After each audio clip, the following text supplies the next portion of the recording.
Hey there, Shiloh Community Church. Pastor Jared here, coming to you from the job this week. I am out here in Culpeper, Virginia, so the kind of northern part of Virginia there. And we're here doing this, and so this is the lobby atrium, and then I can show you real quick before we get started the worship space. And so this is the main worship hall here. And we got the speakers up there in the background, and we've got a lot of stuff going on. So we've been working hard on all of that here. But today I want to get us started on this is our last Sunday before Easter, or before Holy Week starts. And today we're going to be reading from the Gospel of John, chapter 11. And we're going to start in verses 38, but the story really comes from verses 1 through 45. So Jesus, once more deeply moved, came to the tomb, and there was a cave with a stone laid across the entrance. "Take away the stone," he said. "But Lord," said Martha, the sister of the dead man, "by this time there's a bad odor, for he's been there for 4 days." And Jesus said, "Did I not tell you that if you believe, you will see the glory of God?" So they took away the stone. And then Jesus looked up and said, "Father, I thank you that you have heard me.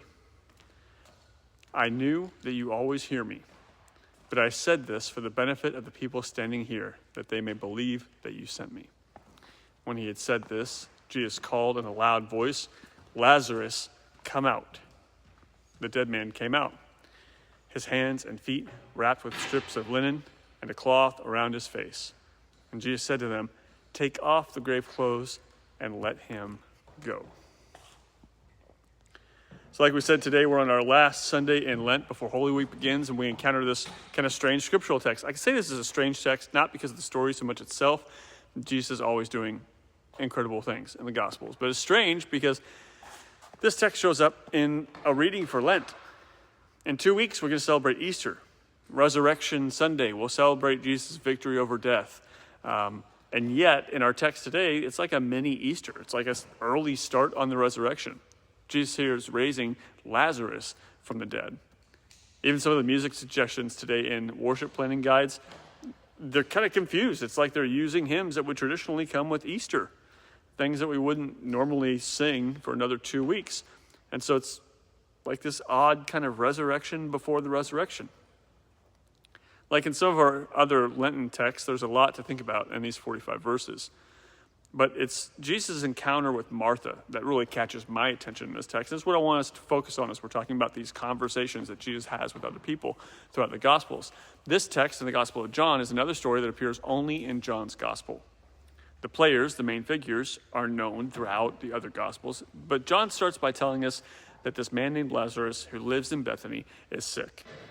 His sisters, Martha and Mary. Now, we know Martha and Mary because Mary once anointed Jesus' feet with perfume, wiped the feet with her hair. We talk about Mary and Martha in the story where Jesus is having dinner at their home, and Martha was, the busybody. She's all upset because nobody else seemed to be doing any of the work, while Mary was just sitting at the feet of Jesus. That's now a phrase we use to describe a disciple. That's them. Their brother, Lazarus, is ill. And since Jesus seems to be friends with their family, they contact him and they let him know. And they tell Jesus via messenger, "Lord, one of you, your loved ones, one you love, is ill." Their words reflect the closeness Jesus shares with the family. And when Jesus gets the message, he says this illness doesn't lead to death. In fact, it's going to be a way that God's glory can be revealed. So John tells us that even though Jesus loves these siblings, he stays where he's at for 2 more days.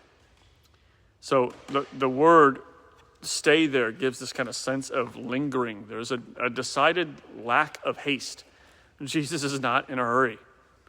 And so finally, Jesus sets out to see Lazarus. He tells his disciples that Lazarus has fallen asleep, and they take him literally. But Jesus explains, no, Lazarus he's died. And Jesus says he's glad he wasn't there, so that through Lazarus' death, the disciples will come to believe. And Thomas says, "Let us go too, that we may die with him." We usually think of Thomas only for his moments of doubt, doubting Thomas later in John's Gospel. But here he actually shows to be a very faithful friend. He's like, we should be with him. By the time Jesus arrives in Bethany, Lazarus has been dead for 4 days, in the tomb for 4 days. Martha hears that Jesus has arrived and immediately comes to greet Jesus. Mary stays at home. Once again, here in the scripture, Martha has a chance to tell Jesus what's on her mind. Last time, Martha was filled with hostility toward her sister. This time, in this encounter, even in the midst of her grief, things are different though. Martha's different this time. She goes to Jesus right away. Lord, if you had been here, my brother would not have died. Ouch. She doesn't pull any punches right away. She just goes to Jesus. If you had only been here. But she doesn't stop there. She goes on. But even now I know that God will give you whatever you ask of him.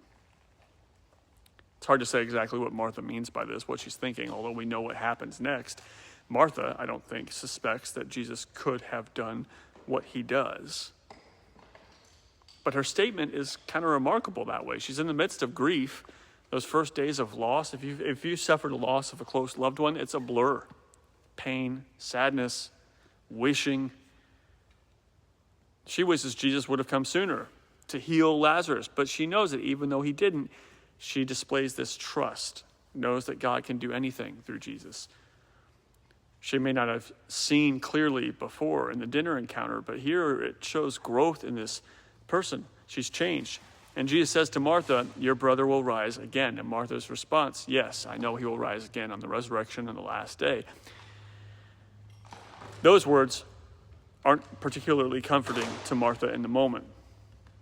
It's all very well that, again, she'll see her brother at the end of the world or when she passes, but it doesn't dull the grief in the moment. But that isn't what Jesus means. And so Jesus clarifies, I am the resurrection and the life. Those who believe in me, even though they die, will live. And everyone who lives and believes in me will never die. Do you believe this? And even though I don't know that Martha even quite knows why Jesus is saying these things, she does show that she has a deep faith, that she's a changed person. She's learned a lot about who Jesus is because she says, yes, Lord, I believe that you are the Messiah, the Son of God, the one coming into the world. That last part's great, the one coming into the world. The way Martha phrases it, it isn't a one-time event. Notice that word, not the one who will come, but the one who is coming into the world, continually breaking into the world, continually arriving among us, continually living with us. It's really cool. So after this encounter between Jesus and Martha, Martha goes to get her sister Mary. And when Mary comes to Jesus, her words are similar. Jesus, if you had been here, Lazarus wouldn't be dead. But unlike Martha, Mary doesn't move beyond these words. Jesus sees her crying, sees all the others who are weeping for Lazarus, and he's deeply troubled. He's moved. And Jesus, too, it says, begins to cry. He knows what he intends to do, but he's not untouched by suffering. So he comes into Lazarus' tomb. It's a cave with a stone in front of it, much like Jesus' tomb. It will soon be. And he orders the stone be rolled away. And Martha warns, Lazarus has been dead for 4 days. This is not going to be pleasant. And Jesus says, I told you, if you believe, you will witness the glory of God. Jesus offers up a prayer to God and then cries out in a loud voice, Lazarus, come out. And Lazarus, still bound in the burial clothes, covering his body and face, he emerges from the tomb. And Jesus orders the bystanders, unbind him, let him go. After this, many who are present will come to believe in Jesus. And after our passage concludes, others, like the religious leaders, find Jesus' raising of Lazarus to be so troubling that this is where they determine Jesus must be put to death. We don't hear from Mary, Martha, or Lazarus. I wonder what their reaction was like to this miracle. What about us? What's our reaction like to this? I think about these three siblings of Mary, Lazarus, and Martha, and I wonder if we can learn something in the way each of them responds to the events that unfold in this passage. Mary is so mired in grief, it doesn't even occur to her to try to see anything else, to wonder about Jesus' presence, to look for God at work in her pain. And we can't blame her for that. That is a completely natural, normal reaction. But I'm also surprised by it a little bit, because Mary's the one that was sitting at the feet of Jesus, right? Mary was the one that seemed to get it. And here, it's like she hits a wall on her faith journey. I've seen that happen so many times to so many people. Maybe that's happened to you. You are a faithful person, but then something happens. something strikes you in life, something difficult comes along, and it's like hitting a brick wall, and you just think, God, if only you had intervened, or God, if only this bad thing hadn't happened. Mary's anger in this moment blinds her from hope. And that can happen to the best of us. And for once here, a change from the typical pattern of scriptures. We hear from both of the women in this story, but we don't hear from Lazarus. We don't hear him in his illness, not in his death. We hear nothing about him after being raised from the dead. What we do get, though, are some pretty vivid mental pictures. Jesus calls out to Lazarus, who's been lying dead in the tomb for days, and when he emerges, he doesn't just spring back to life. No, he's still bound in grave clothes, wrapped in the linens that prepared him for the tomb. Yes, he's been resurrected, but he still needs to be unbound. I wonder sometimes if I'd be more likely to be in Lazarus' shoes than Mary's. The promise of new life and resurrection are given to us, but we're too caught up in the things that we've wrapped ourselves up in to take hold of it. Sometimes Jesus is calling us out of the cave and we need to go. Sometimes we go, but we're still wrapped up. We're resurrected, but we're still bound up in grave clothes. We're not really living into the new life that God has given us. Or maybe we can be like Martha, who clearly listens to Jesus, even though we might not get it right. Immersed in grief, and yet she still trusts. Trusts in God, trusts in Jesus, trusts that even if he didn't do what she'd hoped he could do, he still knows what's best. When Jesus says to Martha, he is the resurrection and life right now, she responds, yes, Lord, I believe you. I believe that you're the Messiah, the Son of God, the one coming into the world, offering new life. She says that yes as emphatically as she can. So as strange as it is for us to encounter this new life story in the midst of Lent, it's also the exact story we need at this time, I think. Because the amazing news of this story is this, and I like to be reminded of this when we are in this Lenten season preparing for Easter. We prepare for Easter, and then we have this time, and then we prepare for Christmas, and we do all of this preparation for waiting for something to happen, waiting for this thing to happen. But we need to remember, we don't have to wait to Easter to experience resurrection and life. Jesus just is those things. Resurrection and life all the time.